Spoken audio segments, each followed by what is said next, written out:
Hey guys, welcome to another episode of Tabletop Papercraft. This is episode 5.5.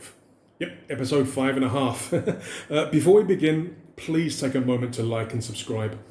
It costs nothing, but will do me a huge favor. Right, back to the video. I recently had another bunch of gaming mats printed up and mounted, like in the last episode, episode 5. Again, I had them printed and mounted on foam core or foam board. Since that video, I have kind of solved the air pocket bubbling issue with the previous two boards from 2 Minute Tabletop. It was basically a heat issue. The boards weren't, they didn't adhere the complete surface to the board. And because it's hot over here all the time, and I'm sweating now and it's like midnight. So yeah, it's a heat issue. So basically a few hours in the aircon and the boards were good for use, as you may have seen in the one-page rules battle video that I posted up not long ago. If you haven't seen it, go now, it's good. But this means that I'm going to have to pre-cool the room every time I want to use these boards. Never mind, no sweat. Anywho, back on topic. I had a bunch more gaming mats printed and mounted. The upcoming episode 6 will feature most of them. It's from a different producer. But I did get another couple of 2 Minute Tabletop mats done, as you can see here. These are from the Desert Map Assets pack, which is available, I think it's $5 from their website. Now, in that pack, yeah, it's $5. It's not one of their freebies, but in that pack is a lot. You get, I think, 65 desert-themed map assets. These are, I think, small PNG or JPEG images that you can use on computer software, to make pictures look a bit more interesting. They're also used a lot on virtual tabletop. But yeah, you get 65 of those. I'll show a picture here. So there's ruins, there's trees, there's cactus, there's campfires, there's bones, loads and loads of stuff that people could use to make their images a bit more interesting. They also provide 5 sandy floor textures. Now, these are 10-inch square floor tiles or ground tiles. They say that they are seamless. I'll put an image up here so you can see them. They say that they're seamless so that you can combine them and join them together to make larger floor areas, but I don't know, looking at them, I'm not sure exactly how seamless these actually would be if you put a bunch of them together. Maybe I'll have to test that. But very useful.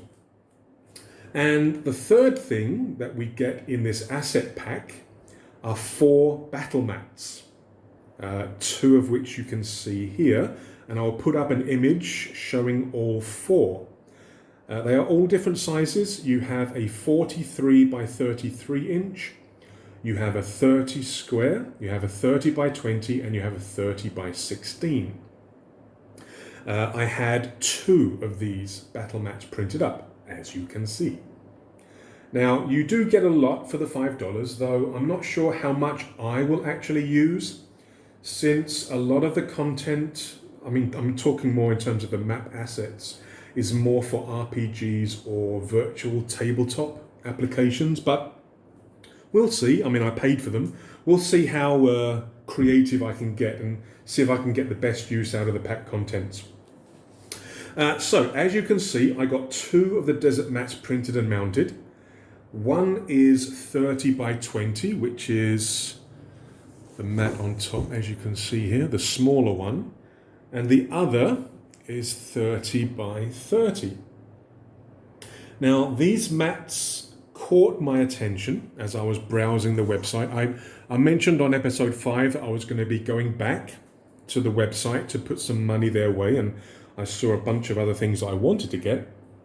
So I was browsing the website and I saw this asset pack, and I thought this would be pretty good for a future project that I have planned.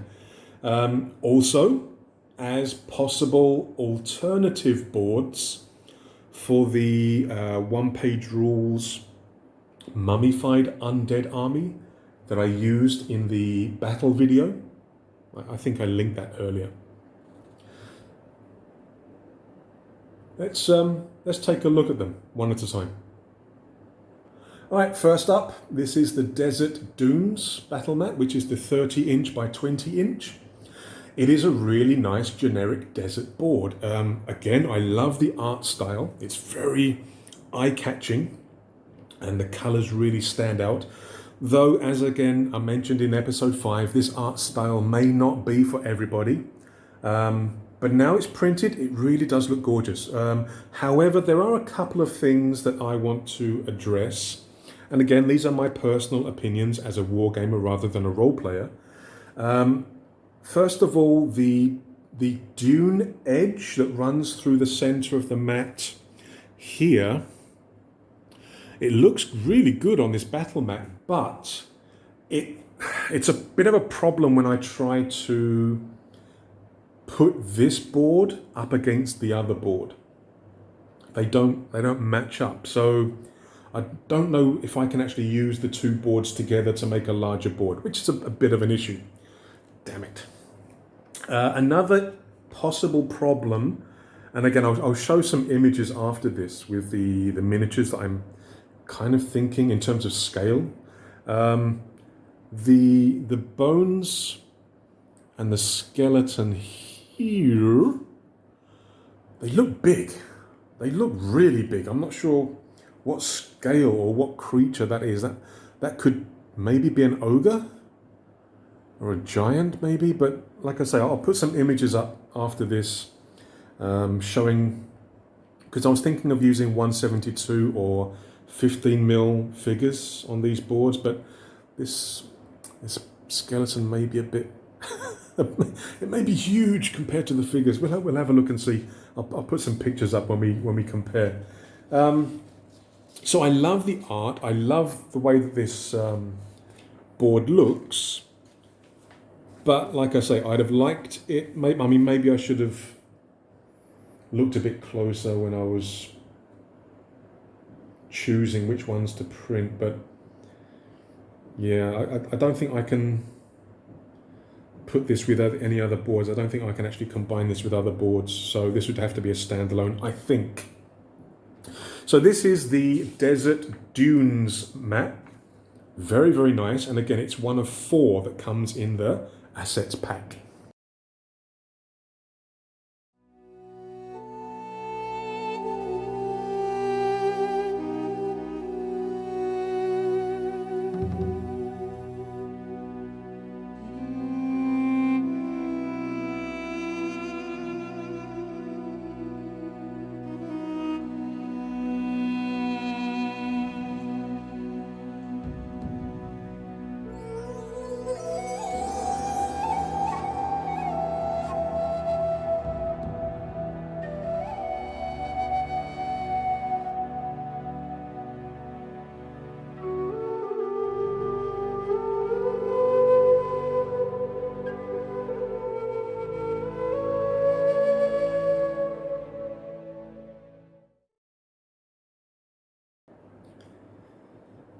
Well, the second map that I got from the 2-minute tabletop, the Desert Assets pack, was the Desert Riverbed battle mat. Now this is the 30 by 30, the 30-inch square mat.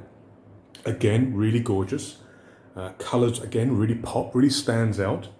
I took a bit of a risk with this one because in episode 5, when I did 2-minute tabletop the first time, and I was looking at those 2 maps, I did mention that in wargaming, we tend not to have so much 3D objects, or I think I used the word clutter, but I mean it in a positive way. The items printed on the board, we tend not to have as many in wargaming because we tend to use a lot of 3D terrain pieces to represent ruins and trees and boulders, etc. So I took a bit of a risk with this one because it does have more 3D objects printed on the board. Did the risk work? Is this mat still within those usable limits? Or is it too busy? Well, with the desert temple that I used, or it features in episode 5, but also featured in the One Page Rules battle video that I did recently, I kind of said that that ruins was kind of on the edge, on the limit in terms of what's on there. And I kind of think that this map is as well. I think that it is usable, but I think maybe, I don't know, maybe it's a bit too busy. Because the thing is that when you look at the image on the computer, it's not always the same as when you see it in real life. For example, again, things like the rocks, yeah, the boulders that are on the map here. When you look at it on the computer, they're not so obvious. They don't stand out quite so much as on here. So it's good to actually see these in real life. And again, that's one of the reasons why I'm doing these videos, so you guys can actually see the real deal when it's actually printed and mounted. I mean, now that I've got it in hand, it might be a bit too busy, but I'm still going to try and use it. If I had to redo my plans, I may not have printed this one, to be very honest. I may have printed something a bit more generic, maybe, a bit less busy. I mean, lovely though it is, I think it may be a bit too, maybe a bit too much. Let me see. I will try it for some games. I do have a couple of games in mind, a couple of projects in mind where this could work, but I may have to actually put physical, 3D terrain on top of these rocks to kind of really emphasize what they are in the battlefield. So I will try it for some games before I consign it to other uses. Who knows? I mean, it could work really well. It could look really good and work really good. Let's keep our fingers crossed. So again, what I'll do is I'll put some images up now of some different miniatures on this board. I think, like with the last one, I'll probably put some 15mm, some 172, and also maybe some 28mm figures on here so that you can see, I mean, in terms of the size of the board to the figures, but also in terms of how the terrain on the printed board itself, how it looks with actual figures on the board. So I'll put some images up now so you can have a look and see.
So guys, just a quickie. This is a very short video for me.